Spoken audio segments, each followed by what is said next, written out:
that don't know me, my name is Lucas Mara, and along with Kate, who is our current Zoom provider. ThoughtWorks always provides a space, both in person and virtually, so I've got to thank ThoughtWorks for their continued support. They normally provide liquid refreshments. Obviously, it's a bit hard to deliver the beers to so many various locations, so we have to go to supply your own, unfortunately. We've got Ben on the call, so obviously one of the original founders of the meetup as well, so I have to thank Ben for his continued support. And I don't know if Zoe, there she is. Yep, there's Zoe. So thank you, Zoe, again. Also, hopefully we're going to create another great event for you guys. We want to try and make this as interactive as possible. Hopefully you enjoyed just getting out there and having a chat to some of your SydDT community before we get into proceedings. Before we go any further though, I do want to hand over to Kate, and Kate will do the acknowledgement of country. Thank you, Lucas. I think someone might need to mute themselves. I'm not sure who. Thank you very much. So welcome everyone. I'd first just like to acknowledge the traditional custodians of the land. And because I'm in Sydney, those traditional custodians are the Gadigal people of the Eora Nation. And there's probably, for the rest of you, a number of different original custodians. But for all those elders, we pay our respects to elders both past and present. And just as an aside, I've been reading this fabulous book by Bruce Pascoe about the Aboriginals and Torres Strait Islanders' use of the land, and they really were amazing custodians. And the book is dark new, and I would absolutely recommend it. It's a brilliant read, and it tells the true history of the land going back 60,000 years. So on that note, I will hand back over to Lucas. Okay, cool. Thank you, Kate. And I must say, my wife's read that book and has highly recommended it, and it's on my bedside table, so I've got to pick it up and read it. So yeah, but anyway, again, thanks everyone for joining us. Look, now is the time to obviously, actually, before we even introduce our speakers, I do want to share the results of our work just so people can see what's come up after everyone's. There you go. There's some weird words in there. So let's just see what everyone's putting there. So obviously the key word there is fun.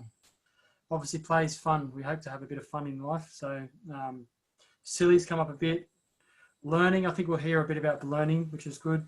I think, yeah, friends make sense as well. So I think there's also lots of activities in there. So yeah, thank you for contributing. I think, Arun, I can see your crazy gibberish that you put in there. I think we spoke about. We did.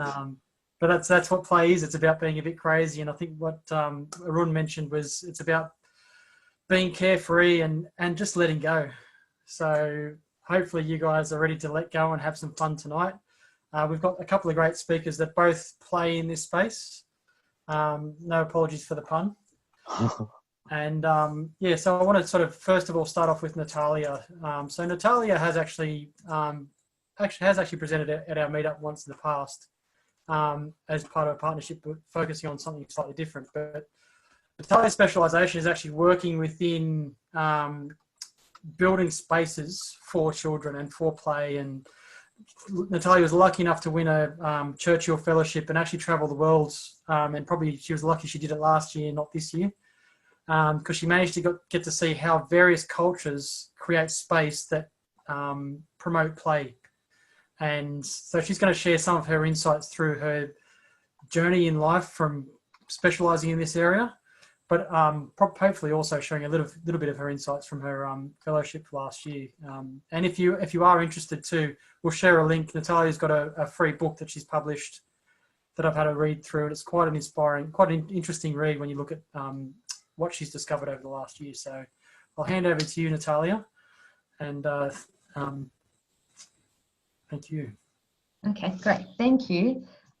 We actually had a really interesting discussion in the breakout room. So I was kind of sad to leave that discussion, but it kind of started delving into the differences between structured and unstructured play. So hopefully we can get back into that a bit later on, but I'll just share my screen.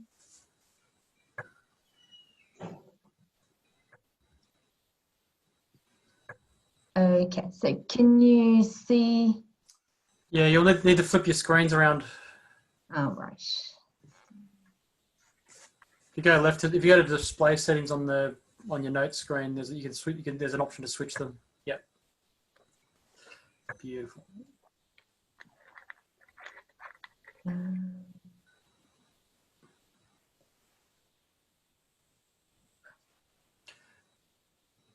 Sorry. I'm not just sharing all the... It's ironic. We actually did a dry run before. We never actually did hit present on the Yeah. Okay. This might work. Is that working now? Yep, perfect. Okay, great. So as Lucas said, I'm an architect who specialises in the design of spaces for children, and a particular focus and interest of mine is space for play. And I've always been sort of really fascinated by this question of what it is about the built environment that makes it a really great space for children to grow up in, and also enables children to really play outside and belong as part of their kind of urban environments. I would also like to begin by respectfully acknowledging the traditional country and paying my respect to elders both past, present and emerging. I think that we have a lot to learn from Indigenous people of this country when it comes to how we might live more sustainably, and also how we might inspire future generations to be custodians of the natural and built world in which we belong. And so in that line, I wanted to share with you a quote from a book that I've been reading. And in it, the author describes Aboriginal children at play. She says, "Frolicking in sparkling blue sea, scampering along bright white sand, climbing into deep green fruit-laden trees, slipping and sliding on grey mud. The sounds that go with these memories are squeals of delight and expectation. The feeling is of boundless energy, running, jumping, swimming and throwing. These children were lucky. They lived in the bush on their own land, never appeared to be bored, and were forever finding new and exciting things to do." I think this is a really beautiful description of what play might look like, but also what a really rich childhood might be like also. And I think the question that I really have is, how do we give children this sort of experience, but particularly in a world that's so rapidly urbanizing? So we know that almost 70% of the world's population is predicted to live in urban areas by 2050. So we're urbanizing very quickly, we're becoming more vertical, and I suppose the space play is becoming more and more critical. This is a photo of Tokyo. The population of Greater Tokyo area is 37 million people. So how within a dense community of 37 million people can you actually find a space for play? And how can we really design to that human scale? While I was on my fellowship journey, I visited Tokyo, and Tokyo has these spaces called urban kind of play yards. And in one of these play yards, I found a boy, and this is a photo of him. He was about 8 years old and he had autism. And it was only after about 3 or 4 hours of spending time in this play park that I actually looked up and noticed him sitting up in the trees. And it was, really incredible. The play workers who work in these spaces explained to me that basically they created this makeshift tree house for him, because he didn't like so much to be directly engaged with the children, but really still wanted to be involved and be observing of what was happening around him.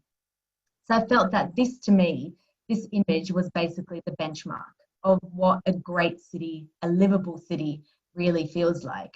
If within a city of 37 million people like this, you can create a space for a child like this, then I think you've kind of ticked the box in terms of creating a really great city for everybody. As the former mayor of Bogota, Enrique Peñalosa, he said, children are a kind of indicator species. If we can build a successful city for children, then we will have a successful city for everybody. I think this is really critical in terms of, well, play and children themselves.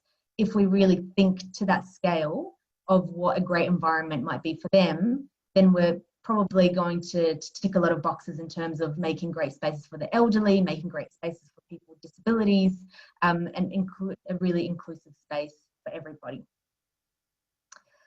So as was mentioned, I had the opportunity right before COVID, perfect time to travel the world and explore what playful environments might look like. And through my research, I also had the opportunity to meet with a lot of children all over the world and talk and workshop with children of what playful spaces might look like to them. But before I delve into some of the spaces that I found that I thought were really inspiring, I'm going to briefly touch on what play is. And I think most of us really instinctively understand that play is absolutely critical to our development as human beings. Through play, we test and rehearse the skills that we will need later on in life, not just to survive, but also to thrive. So play as a behavior, it allows us to push boundaries, both physical boundaries, so our boundaries of how high we can jump, how fast we can run, how quickly we can climb something, but also in terms of our mental and social capabilities. So pushing boundaries in terms of what our connections are to the human beings around us and how we can interrelate in the most positive way with the people and the animals and nature around us. It allows us to really truly innovate because we're constantly pushing boundaries in a relatively safe environment. So play provides that safety for us to be able to create and innovate. And I think we've really forgotten this joy and the potential of play as a behavior to be able to contribute and prepare children to a more complex and constantly changing world. And the research overwhelmingly shows the benefits of play. We had the word cloud at the beginning expressing what play means to us.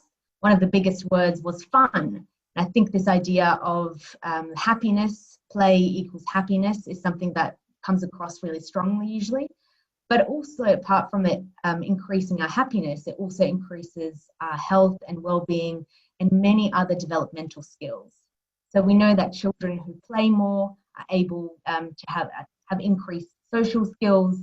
They have skills in assessing risks, of course, motor and cognitive skills, problem-solving skills, but also really important skills, which we call 21st century skills, such as resilience or creativity, empathy, skills that are really required to things that people are seeking in workers these days, in knowledge workers. But sadly, what we've observed over the past few decades is that children are actually playing a lot less now than they were in previous generations, particularly when it comes to outdoor play. So children in Australia spend less than, or 25% of children in Australia spend less than 2 hours per week playing outdoors, and a vast majority of Australian children don't undertake the recommended minimum amount of physical activity every day. We also know that we have some of the highest rates of childhood overweight and obesity in the world, as well as some of the highest rates of children being driven to school. So we know that about 60% of children are driven to school compared to just 16% in the 1970s. So I think there's a lot of reasons for this decline in play. There's obviously social reasons for this. There's changes to lifestyle in parents that affect the way that children play outside. There's things such as technology, there's academic pressures, things such as stranger dangers. So there's various social reasons why we're seeing children playing less and less these days. But from a built environment perspective, there also has been a lot of barriers that have limited the opportunities for children to be able to play outside. So when we think about spaces for play in our built environment, we often think of very much designated and contained, defined zones for play, which we typically call the playground. So children are usually driven from home to school, and if they're lucky, they might be driven to a playground or to an organised sports activity, and these are often really defined zones.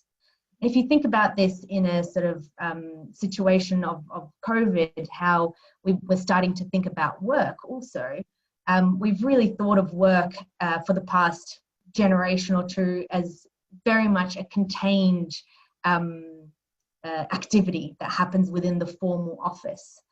In the same way, I think we think about play as something that's a very contained activity that happens in the playground. And yet, as we're discovering now, is that actually there could be far more diverse and exciting opportunities for work, so both formal and informal opportunities for working within our neighbourhoods, but also I think that we should think about play in the same way. So rather than thinking about a playground in a neighbourhood, it's rather thinking about the entire neighbourhood as an opportunity for a network of playful opportunities that could range between formal and informal opportunities, small and large things all coming together into a network rather than one sort of defined space for that. So I'm going to go through a couple of interventions now, things that I've observed on my travels that I think were really challenging the idea of a playground and challenging where play should and could happen. The first one is the idea of a playable street. So of course, typically we think of streets as places for movement of pedestrians, of cars, of cyclists. But in fact, as you know, many of you would remember from your own childhoods, streets being amazing spaces for play also.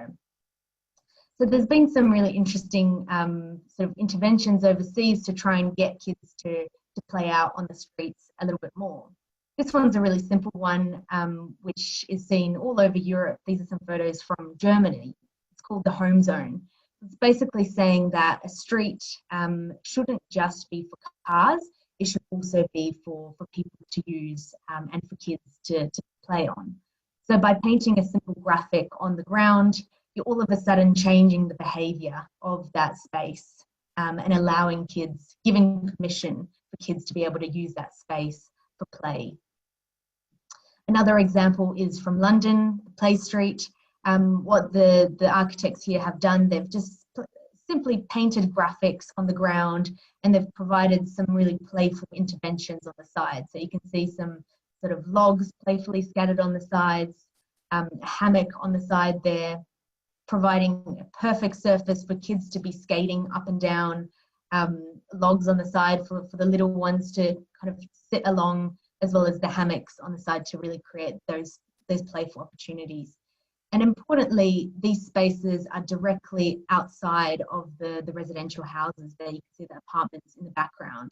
So it means that the kids are able to basically open their door and play directly outside. They don't need to be driven anywhere.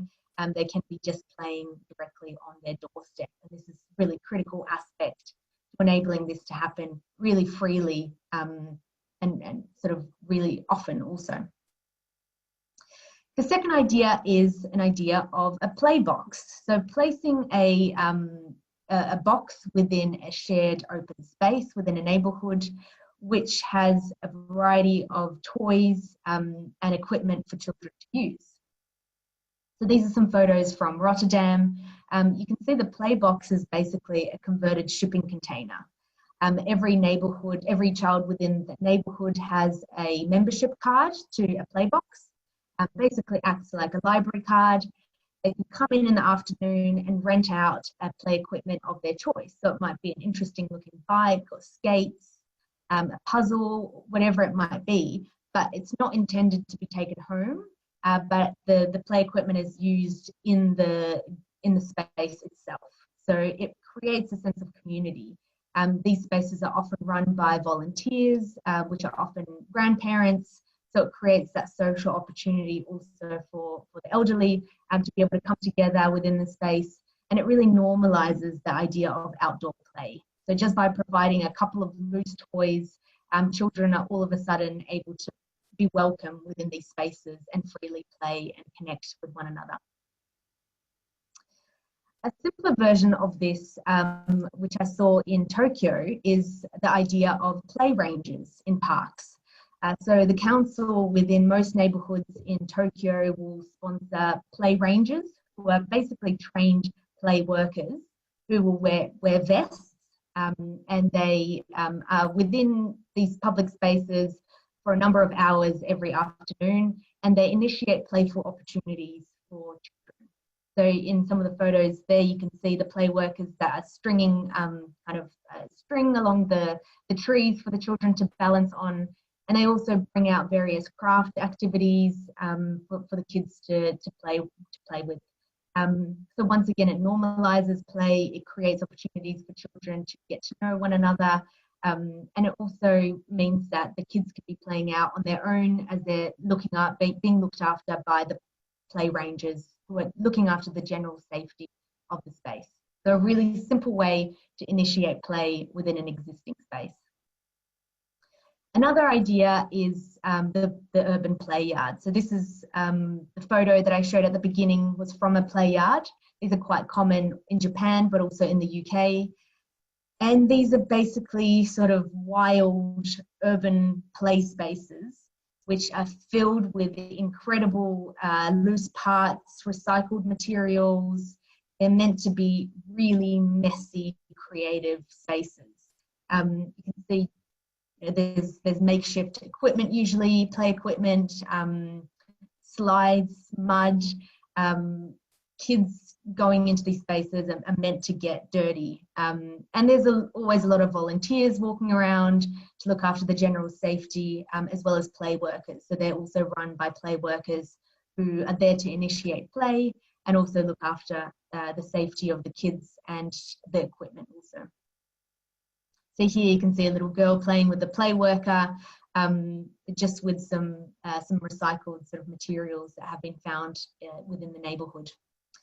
Apart from little kids, is also really great for the youth. So it's kind of becomes a social safety net for young people who might be having trouble at school or at home. The play workers are there to look after their well-being. So if a child is having any issues, they can report that back to the school. So it becomes a really great sort of in-between space for kids between the formal school and their home. Just play a, I'm not sure if this will play. Oh, you can see it's really great, particularly in spaces where, or in countries where there's one child within the family. So these three boys didn't know one another. But they often come at the same time, so they've always become siblings. But you can see the older two ones pulling up the little one and helping him along the way, encouraging him up this makeshift sort of play slide, and then helping him up. So it creates these incredibly sort of creative opportunities for kids to be able to problem solve and also improve social skills. There's also a series of rules that the children have to follow. So making sure that they look after one another and they look after the space around them. So it really instills that sense of responsibility in them. Just a few photos from play yards in London also. You can see the kids here, you know, it's just such a joyful space for kids to be able to do what kids love most, which is pretty simple sort of play behaviours. Another idea is playing along the way. So this is really trying to encourage children to be a little bit more active and putting playful opportunities along children's travel routes. So some photos from San Francisco. You can see just simple posters on the walls or on the ground to remind kids to jump, to skip, to get them really active, or something as simple as a chalkboard on the side of the wall, which can really create a playful opportunity for children. This is a really beautiful example called the Urban Thinkscape, and it's located right next to a bus stop, where in an area where what the council sort of recognised is that many of the younger children were being taken care by their grandparents, who would often catch public transport. So they decided to, along public transport routes, create these bursts of play opportunities games, puzzles, which grandparents could play along with their children while they're waiting for the bus. So once again, very simple way to initiate that playful space in a small amount of space. And then finally, looking at the idea of nature play. So of course, as our cities continue to urbanize, the importance of being able to be connected to nature, and for children to actually find, to develop a love for nature, critical for them to be, I suppose, to be more sustainable and to be custodians of the future natural environment is really, really critical in that way.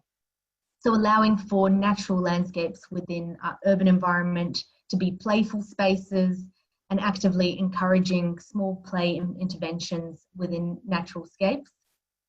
And some really beautiful photos from Belgium, where they have these things called play valleys.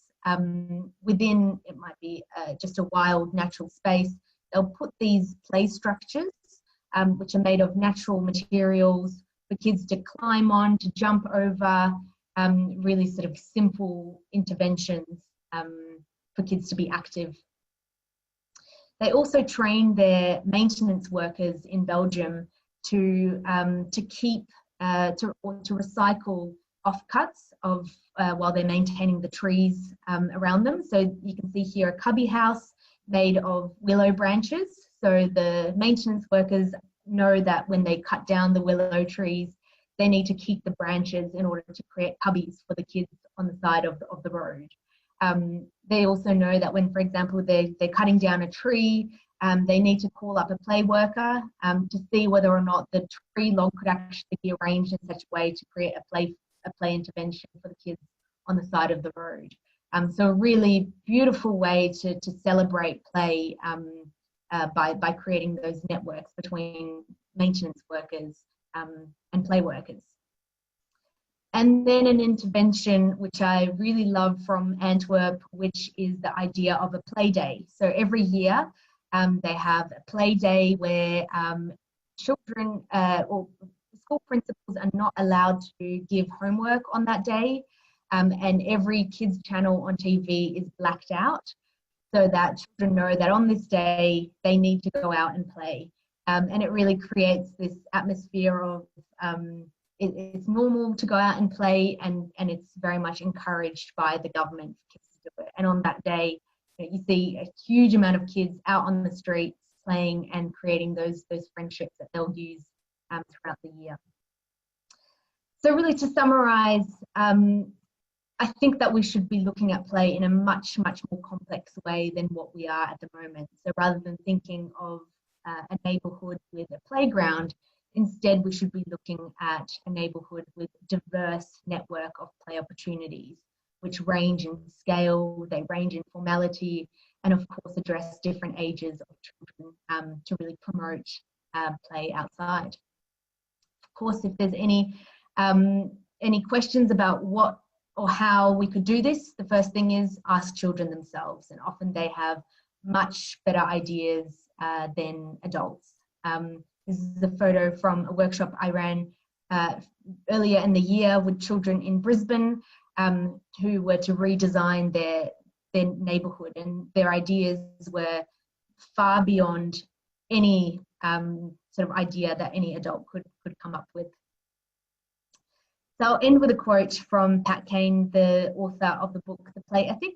He says, "Play will be to the 21st century what work was to the industrial age, a dominant way of knowing, doing, and creating value." I think that play is so critical to the development of us as human beings, and we really need to start with how we can initiate more opportunities for children to play, and then thinking that through all the way into the workplace and how we can initiate more play there, which hopefully we'll talk about a little bit later on in the evening.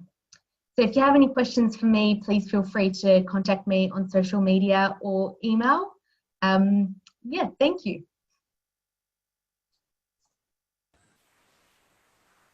So thank you very much, Natalia. That was really insightful. It's I think there's a few moments I loved. Like I love the concept of a play ranger, and I want that job title.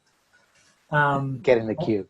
Yeah, it just sounds awesome. Like if I could turn my day job into being a play ranger at work, and it'd be funny to see if the team was more productive if I called myself a play ranger. Yeah, absolutely. It'd be a nice experiment to play with as well. The other thing that really stood out for me was the concept of giving permission to play, and it's an interesting paradox, because it's sort of like you create these great play spaces, but they have to do something to make it sure people know you have permission to play. And it's like, why do we need to have permission to play? And I think that's probably part of the problem. As we get older, we tend to sort of lose that knack for play. And it's and the last thing I sort of played on in my mind when I was going through it was the context of mindfulness and play as well, because mindfulness isn't always about meditation, and sometimes play is a way to be mindful. And the fact that we have the concept of play along the way, and I always try and coach my teams and people I interact with to just stop, take a deep breath, and just be mindful before you move from one interaction to another.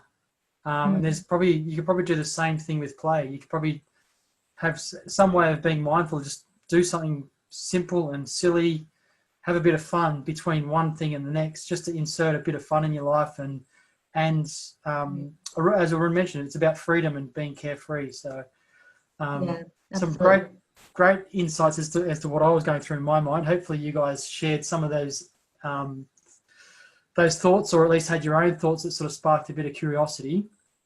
So what we'll do next, we might just break into having shared my thoughts of the talk. I'd love if you guys just break into smaller breakout rooms for we'll probably say 10 minutes. We'll mix it up as being, say, 5 minutes to a chat, 5 minutes of a break, and we'll come back in 10 minutes, and then we'll hand over to James, and we'll talk more about play in the workspace and play in adulthood. So yeah, maybe Kate, we can break them out into groups of maybe. Do you enjoy the chat? Did you enjoy the sharing concepts of play? And yeah, were we supposed to have a 5-minute break as well? We were, but I think we just kept talking. That's what it ended up with us as well. Yeah, I think if you're engaging in conversation, it's like, do you want to go and have a break? Oh, no, let's just keep going. It's all Natalia's fault. But that, yeah, we'll have to get less inspiring speakers next time. Sorry, guys.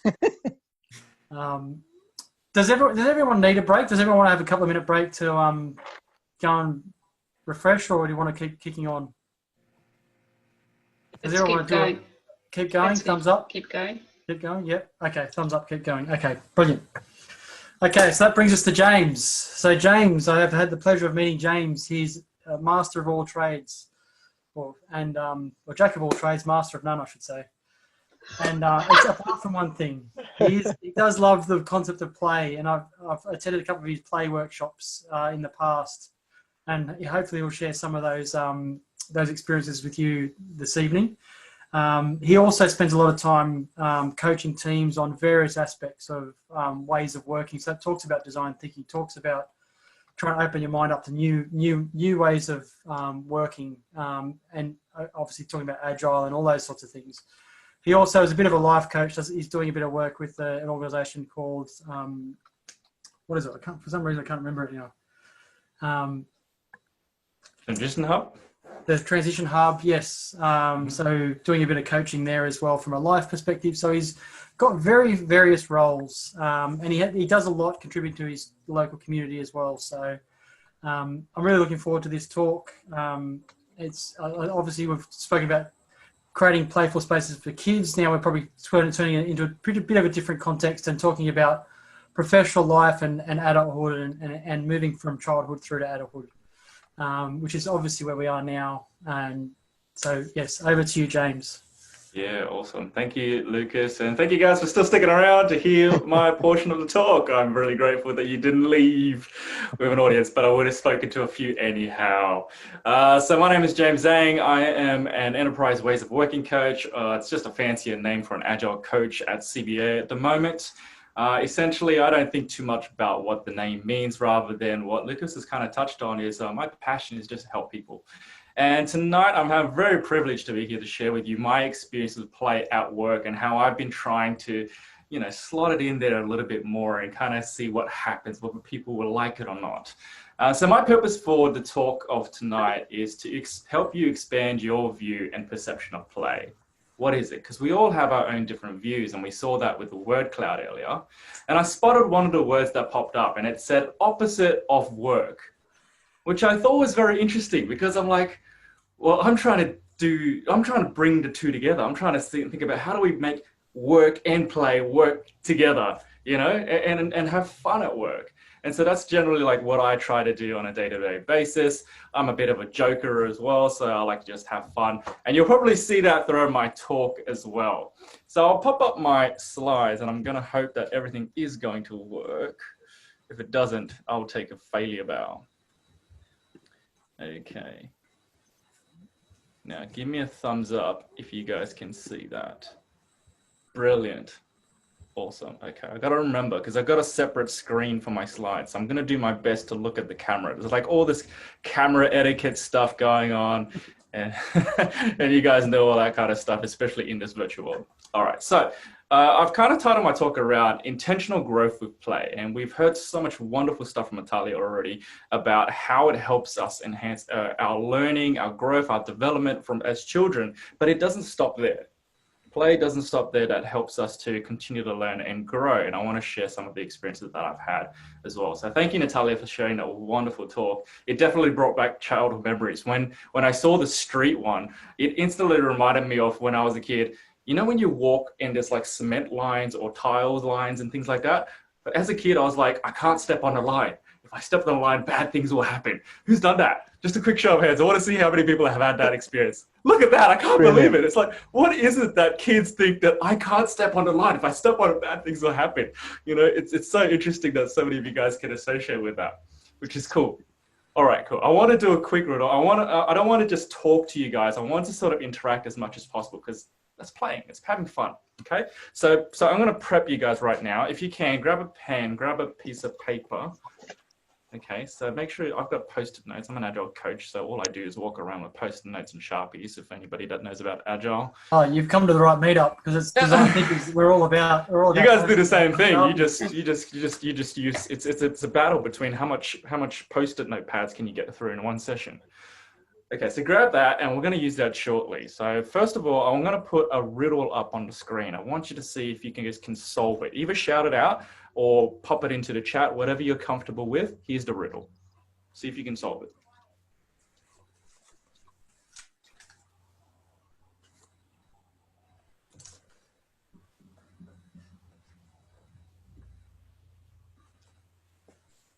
Zoe, who is the surgeon?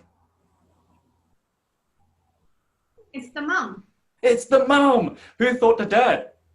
Be honest. Okay. Yeah, see, look.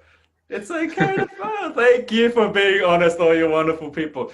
And the thing is that with our minds, right, we have these biases, and it sometimes is that our mind gets tricked because immediately you read a father and son at the start of the sentence. So your brain's already going father, son. And so that's kind of like it holds that thought. So I want to show you guys a little bit. I'm not a neuroscientist or anything like that, guys. So don't worry. I'm not going to share about that stuff. I'm not going to claim to know anything about that. But I will share some of the things that I have learned from other people.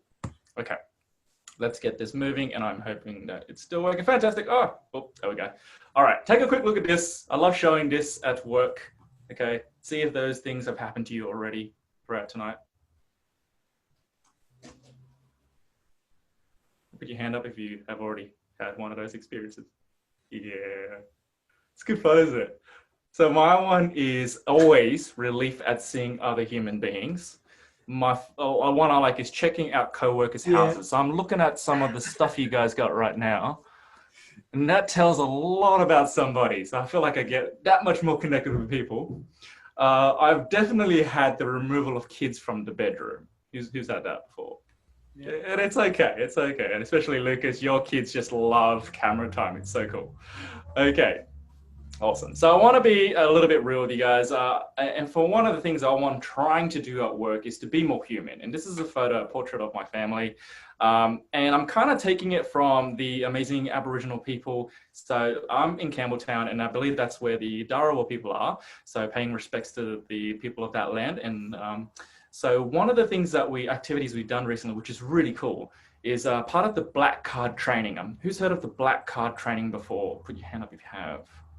It's this really cool training that goes deeper into Aboriginal culture and something that is being promoted at CBA, which is really, really wonderful. It's one of the things that I am quite proud of for working in an organization like CBA that does value culture and people and what they believe for and all that kind of stuff.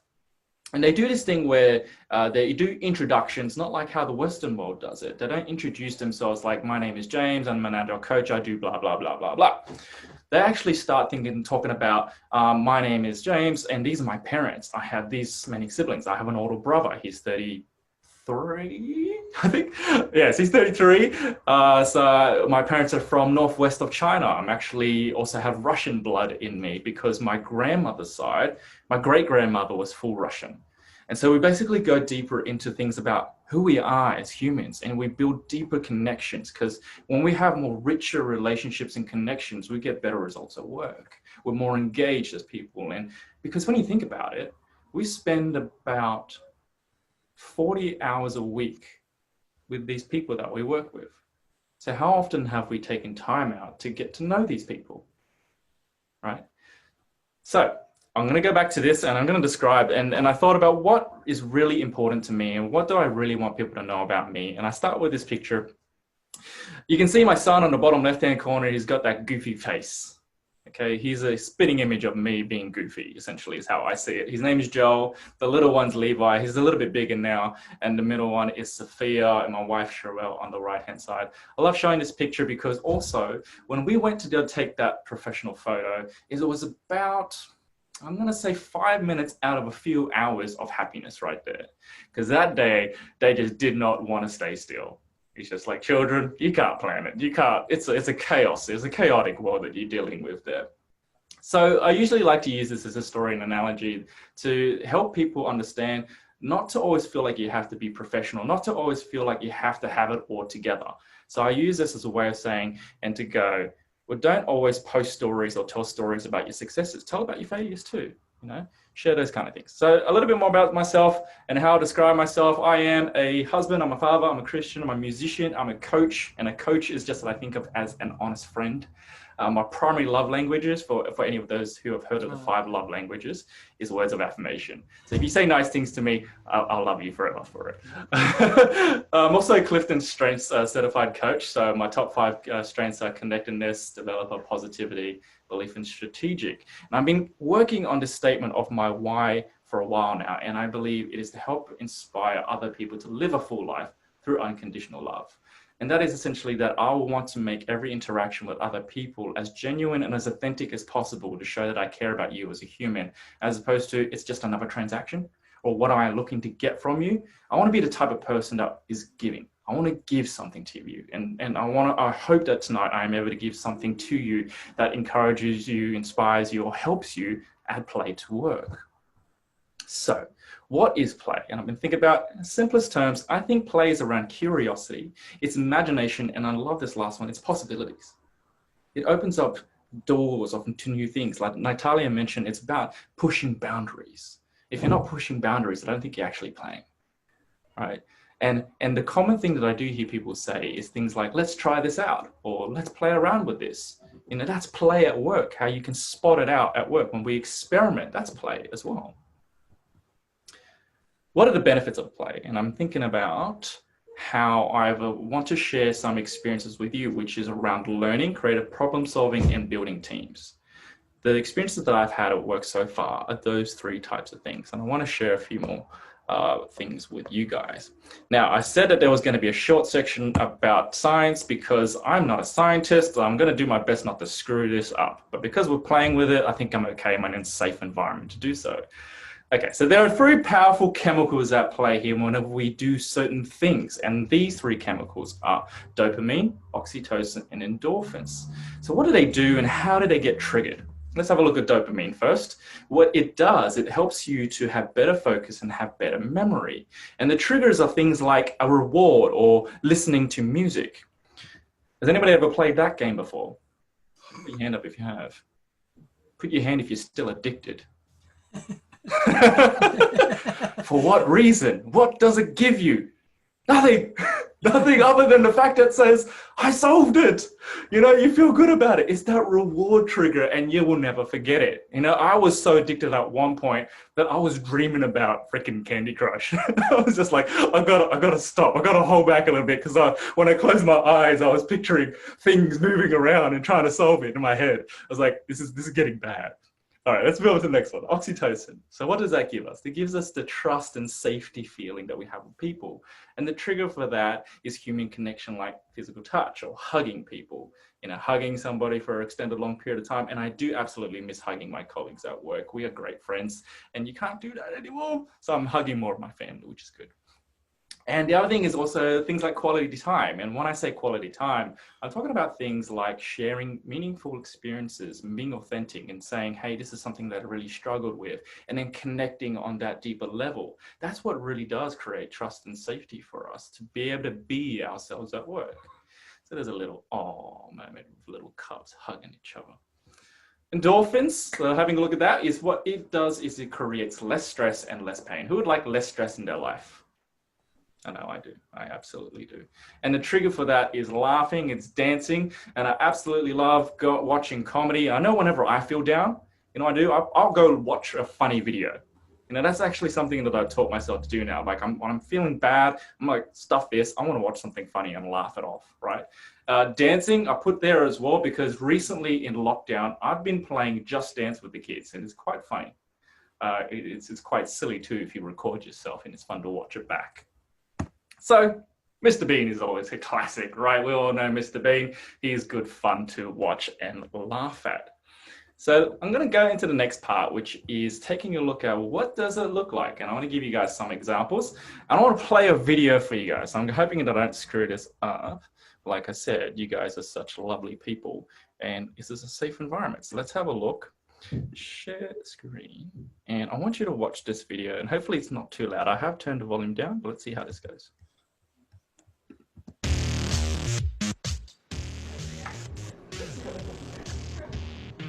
With Tyrone. Are you going trick-or-treating? No, probably.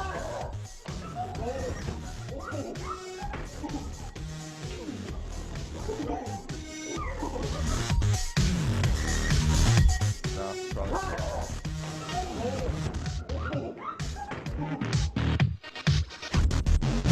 No.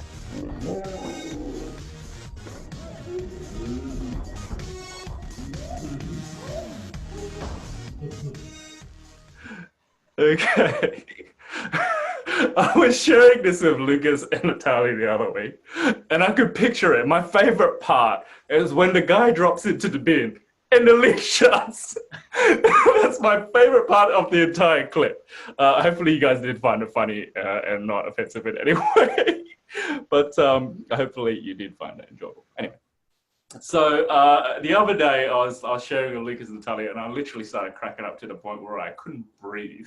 That's my favorite moment, when you're laughing so hard that you can hardly breathe. That really does bring me joy, and I want more of those moments. Sadly, they're rare and they don't happen that often. Anyhow, so what other types of play are we looking at? This bit, I want to tell you a quick story about myself. When I was 17, I think. This is near the end of high school. And this is where play kind of didn't work out for me, but also did in the end. So when I was 17, it was literally the end of the year 12. I didn't do so well academically, but I'm Asian and I play the piano, okay? So I had that going for me. I've been playing for about 10 years there, and I'm like, okay, cool, I love music. And you know what? I wanna go for the Conservatorium of Music. A week before that, I was at a friend's birthday party, and we were cleaning up at the very end. We were trying to grab all the helium balloons together. There's a part in that community hall where the building kind of goes into an apex. And so there was some balloons up there, and I see my friends kind of going like this and trying to jump and trying to reach for it. So then I turn to one of my mates, and he gets down on one knee and he does this, and he like does this to me. So the next thought I had was, I'm kind of like hyped up, right? Like in the moment, I was thinking, I'm Asian, I've probably got ninja genes, I should be able to do this. So I take a step back, I run up, I jump, I step onto his hand, and I remember the resistance. He pushes me up. The next thing I know, I'm not getting the balloon, because in my mind, I'm like, this is a hero moment. So what actually happens is he flips me and I go horizontal and I crash down onto the ground and I break my arm. So I can see the scars. Can you guys see this? I've got the scar to prove it. I break my arm 1 week before the Conservatorium of Music, and I'm unable to take the audition, sadly. So that was kind of the end of that pathway for my career. But you know what? That opened up opportunities for other areas, and now I get to be an agile coach after 13 years of working at the Commonwealth Bank, which has turned out okay at the end, I think, anyway, for me. But that does create some things around our thoughts of why we stop playing. And usually it's the fear of something going wrong and managing that. So even in our workplaces, I do want you to think about being responsible with play. If you're working with senior executives, you do want to think about not doing something overly silly, because they're just going to write you off. Unless if you have a great relationship with them and then you want to introduce something like that, then it might be helpful. For example, one of the times that I spent with a few EMs and a GM in the room, executive managers and general managers, in case I'm going on acronym city because I work for CBA. What I did one time was they asked me to do an activity on a Monday morning for their 1 day offsite. And I thought, okay, what could I do? Get them to connect more, because that's my thing. I like people to connect more as humans. So I gave them paper and I gave them a pen and I said, I want you to draw what your weekend was like. And so they did it. They drew what the weekend was like, and then they shared it, and they could actually use visuals and also tell a story about what happened, so they could connect more and have a little bit of fun whilst doing that. So you can play with senior leaders, just see how you go. Okay. So I mentioned before that it enhances learning, enhances creative problem solving, and it builds teams. So let's do a bit of that. First one, enhancing learning. I want you to grab that pen and that piece of paper that you had before, post-it notes, whatever it is you've got. And I want you to do this. I want you to draw a rabbit. In your mind, whatever you think a rabbit looks like, I want you to draw a rabbit. And then once you're done,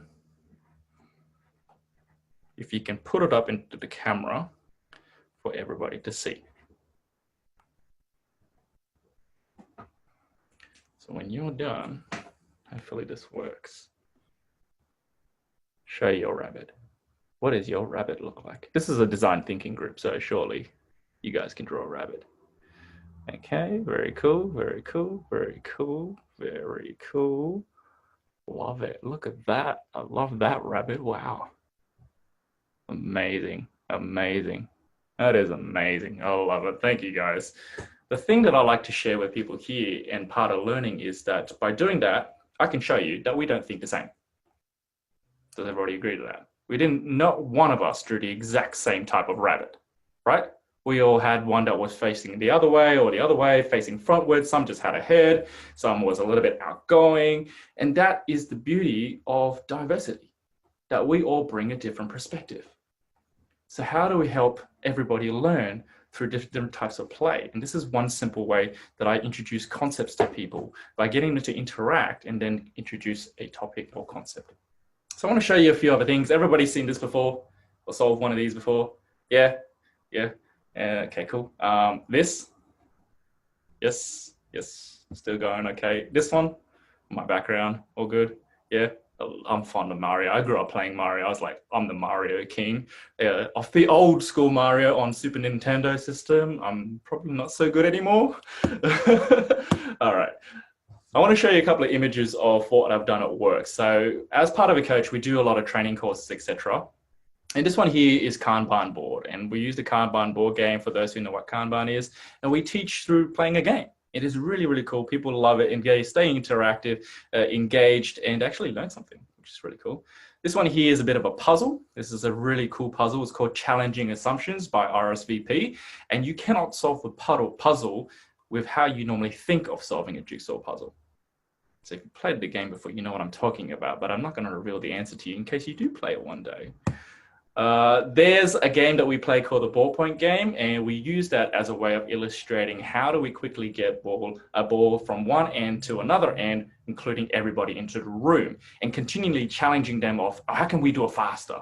And I want you to think about the structure. I want you to think about how we position ourselves and think beyond just moving something quicker. Yeah. And recently, it's really cool. There's a Scrum Master meetup group that I was part of recently, and they've done this theme around creating a meetup, and it's like Jumanji, the next level. And because they were going for what's the next level of virtual facilitation, and then that's what they came up with, and I'm really proud of it because they came up with themselves. Okay, play encourage creative problem solving. I want you to grab your pen and paper or Post-it note once again, and I want you to think about this problem.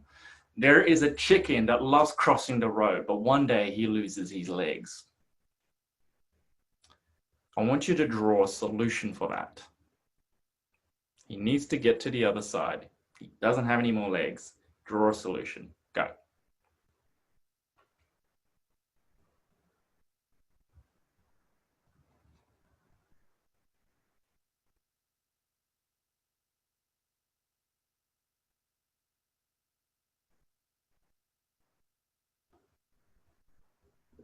When you're done, pop it up for us to have a look at.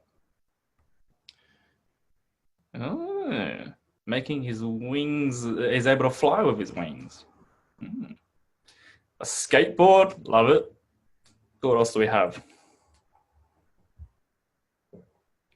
What? A wheelchair, nice. Skateboard, 2 skateboards, love that. KFC. I'll ruin that start, bro. Okay, wonderful. And so that's just like one way. I want you to think about, yeah, skateboard, more skateboards, love it. I want you to think about doing this next time. When you need to creatively problem solve something, I want you to give them a piece of paper or ask them, because we're working remotely, ask them to grab a piece of paper and a pen and draw the solution. What does that look like? You're gonna get more creative responses. So I want to share with you what I did one time with a group. So this here is a HR team. They're a team that does talent acquisition and hiring people. Okay, so they're one of the teams in there. And so basically, we were teaching them Agile 101. And I was thought about, well, what is it that you kind of want to get out of this session? And I wanted to walk away. I want them to walk away thinking differently. So I gave them a bunch of these magazines, gave them scissors, gave them rulers, whatever it is to be creative. And I said, I want you to imagine creating your workplace, what you do on a day-to-day basis, your process, and make that into a board game. And they created this. It's like snakes and ladders, essentially, which is pretty cool. And what they've done is they put on a blue stickies different things that would either allow them to progress to the next stage or to regress. Okay, so part of the HR process of hiring can be quite difficult. And then what emerged was quite fascinating. They said to me, I said, if people play this game, and imagine that I'm a person that wants to be hired for the organization. If I play this game and I get to the end, does that mean I'm hired? And they said, no. I said, well, what do you mean? They said, well, there's 3 other teams. So I said, does that mean that they have to play one game and then play 3 other games in order to get hired? They're like, yeah. I'm like, that sounds absurd, doesn't it? It sounds crazy. And so by doing that, it helps them to also connect and think about that as well, because otherwise they never would have thought about their current process and changing that. So that's something you guys can do to help. And the last one that I want to talk about was play builds great teams. That is my team there. You can see we're a bit crazy. We're a little bit of an animal kind of pack. And I absolutely love my team. We are so comfortable to be around each other, and I get great joy at being at work. But you don't just kind of get there by accident. And like I said earlier, play has to be intentional. We have to intentionally grow and apply that. And a lot of it does have to do with leadership. But all of us are leaders, because leadership is about influence and not about the position that you hold, right? So I want to ask the question with you all. Does it really though? Does play really build teams? So I tried something. I like experimenting and trying things. So I asked this question: could we increase psychological safety through play? So I don't really know. So I wanted to try something. It was a really small experiment. I ran a 2-hour workshop designed to do a number of activities. And before I started that workshop, I asked these series of questions. If I make a mistake in this team, it is not held against me. Or it's safe to take a risk on this team. I can approach anyone on this team for help and know that they've got my back. No one undermines my efforts on this team, and I am valued by my team based on who I am and what I bring. So 5 different types of questions. And the people that I gathered together were pretty much complete strangers. Some of them kind of knew each other, but they didn't really. It was an opportunity for me to test this out. So I had about, I think, 10 people, because I think most of the other people were put off by the word play at work. So I'm really appreciative that they did come along. Essentially, I did 2 hours of facilitator-led activities. I'd done a number of things like icebreakers, energizers, and I inserted one that was a little bit more sensitive, a little bit more authentic, and it was based around this technique I learned, which is sharing who you were as a child, as a teenager, and how that shaped you as an adult. Okay, so then I shared a lot of those things about myself and going first, because I wanted to make sure that they felt comfortable to share whatever they wanted to share. That was one of the main things that I did. I did a number of other activities as well, but that was all centered around that, to do the other things by easing them into the process so that I don't feel like, oh my gosh, I have to share about my personal life without even knowing anybody. So you got to be thoughtful about how to introduce things and ease them into the process. So what happened? These were my results. The score before overall was about 3.27. And then afterwards, it actually put 4.44, which I thought was really, really interesting. Now, don't take this as absolutely it'll work every single time. It was an experiment with 10 people for over 2 hours. So the experiment was, if I did something, if I tried something different, will it yield a result? And then that's kind of me exercising play at work, experimental with something. So make sure you do measure it, otherwise you don't really know. Get feedback from the people that you work with and see what happens. So I want to ask you this question: how will you add play into your workplace? At the start of the talk, I mentioned that I want to bring work and play together. I don't want people to think of play as the opposite of work, because that's kind of like, it's not as effective. So I want to say thank you. If you want to connect, I am on LinkedIn. That was my why, and the thing is popping up weird. There we go. Thank you very much for your time.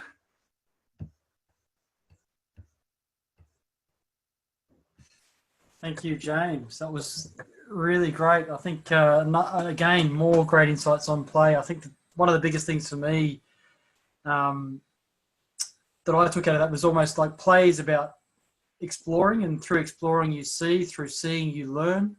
And it's really about play and perspective. And perspective is always a big thing for me. And when we're talking about design thinking, it's always about what is the perspective of the end user and trying to put yourself in the context of somebody else. And I'm actually wondering if there's ways you can incorporate play in the way you do design research to think about exploring how people react to certain things. Or and that's just an interesting concept that I haven't quite thought as to how you might do it, but it's an interesting thought nonetheless. So thank you so much for those insights. I think what we'll do now, and I do want to, actually the other thing I want to find out about is this black card training. I'm really interested to find out more about that. So I'm going to connect with you after this as well.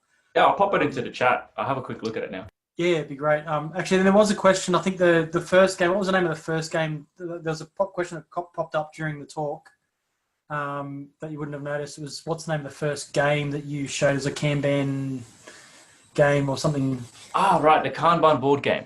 Yeah. And is that something you built yourself, or is that something that's available for people? No, it's available online for purchase. I didn't design or anything. It's something that one of the coaches in my team brought to us, and we designed a one-day training course around that. It's really, really awesome.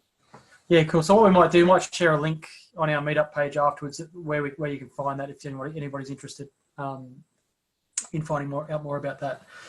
Now, just before we break up this evening, we're going to go one more breakout session, have a chat. Now, in this breakout session, we'll put you in groups of 5. Have a chat, talk about your experience tonight, talk about perspectives. If you are curious about anything, as a group, you'll get to raise a question and ask a question as a team. So even if you're an introvert and you don't like talking in big groups like this, find out who the extrovert is and convince them to ask your question for you. And then we'll have a bit of a short panel conversation with James and Natalia. I know there's already one coming your way, James. Someone asked a really good question in the last breakout room. So it's yeah, let's all have another 5-minute chat, and then within that 5 minutes, the group you're with has to ask one question for James and Natalia.